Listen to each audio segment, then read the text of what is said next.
My story is different from most because I had to undergo a bone marrow transplant when I was just 6 months old. And now I have pulmonary fibrosis, which is a serious lung disease, and my lung capacity is now only 20%. My name is Aisha Chaudhary, and I'm 17 years old. And today, I'd like to talk about what really matters most to me in life. Now, life can be tough when every single breath you take is a struggle, and the slightest infection causes a serious, life-threatening exacerbation. And the last one for me was in November last year, when I went from being able to walk around freely and go to school to suddenly being bedridden, unable to turn over in bed without getting out of breath. And I must confess that I did wonder if I was going to die. And I would have sleepless nights, just thinking, tossing and turning, with this idea that soon I may be gone. And if that's going to happen, what's the point of anything? I think about this for hours and get nowhere. But then it suddenly struck me that I'm not really alone in all of this. Is it not true that not just me, but all of us are going to die one day? Yes, all of us are going to die. I'd like you all to just think about that for a moment.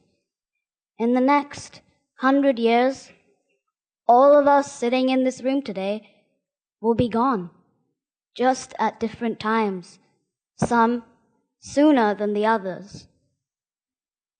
So then, if death is the ultimate truth, what should really matter most in life? The only thing that matters to me is being happy.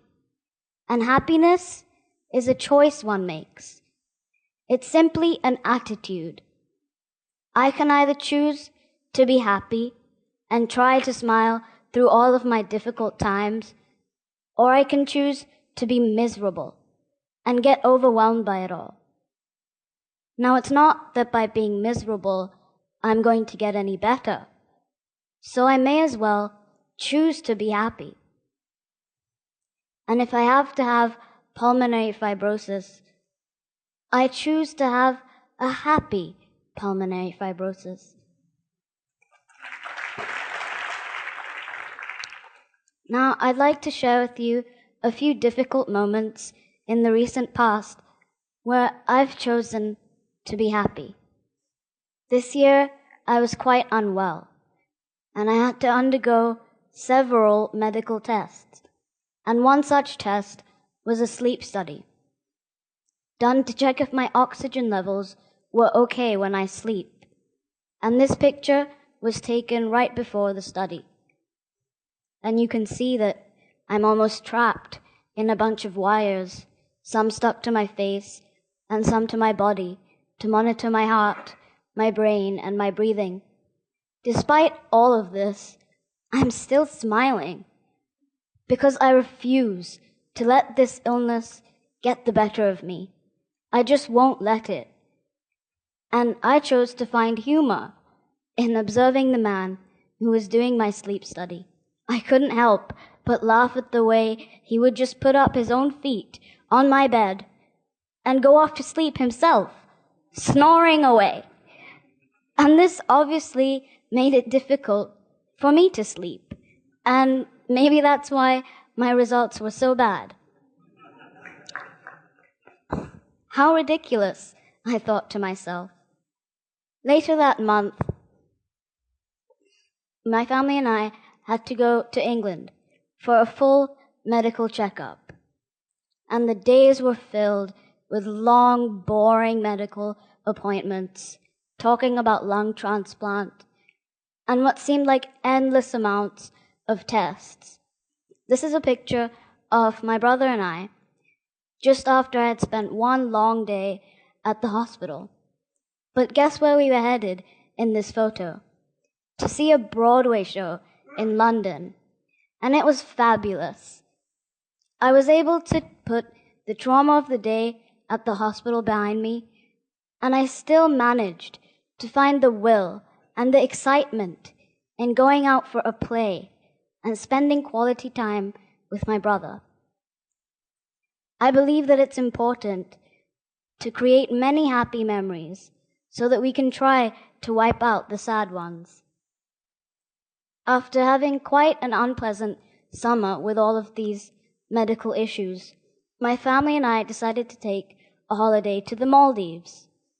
And there was so much to do in the Maldives. But of course, my health didn't permit me to do a lot of the things that I wanted to. And one of the main activities was snorkeling. And I desperately wanted to try it. But how could a person who has difficulty breathing go snorkeling?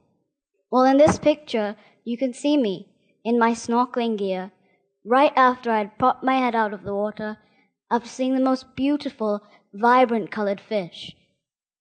But now I'm not going to lie, I did only dip my head in for a second, but I did what I wanted to do, and that moment for me was worth everything.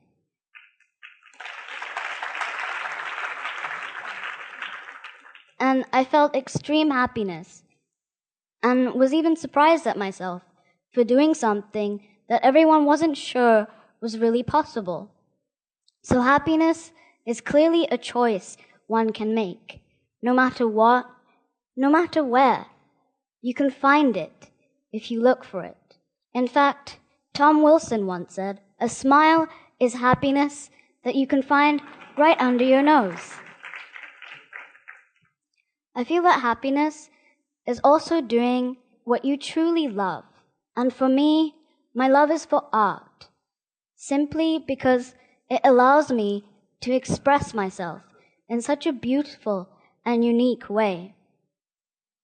As I dip my brush in the vibrant colors of paint and can almost feel the paint being smeared onto the fabric of the canvas, I tend to forget all of my worries and the difficult situation that I'm really in.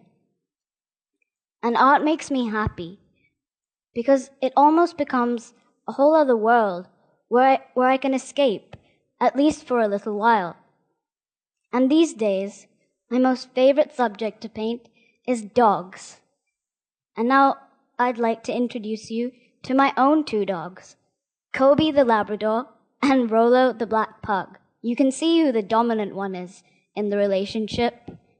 I find it so interesting that even though they can't speak a word, dogs can become the closest thing to your heart, your very best friend and your companion. I love to observe them and try to figure them out, and I can't help but get inspired. Dogs are so similar to humans, yet they carry qualities that we humans struggle to achieve at times. Dogs can find happiness in the smallest of things. Dogs are delighted with a walk, ecstatic with a small treat, and in heaven when you tickle their belly. Now I'd like to share with you a few paintings I've done recently that were inspired by these two guys. The first one is of Kobe, and it's capturing a snapshot of my everyday life, just lying on my bed and watching movies, just as I love to do. The next one, it's inspired by my gorgeous pug, Rolo, and the legendary rock band, Guns N' Roses. Now, all of this doesn't mean that life is always one big song and dance. It really isn't.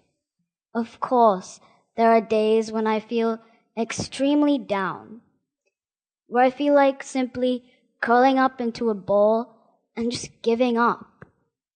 But then the realization that things could always be much, much worse always pushes me to get back up on my feet and put a smile on my face.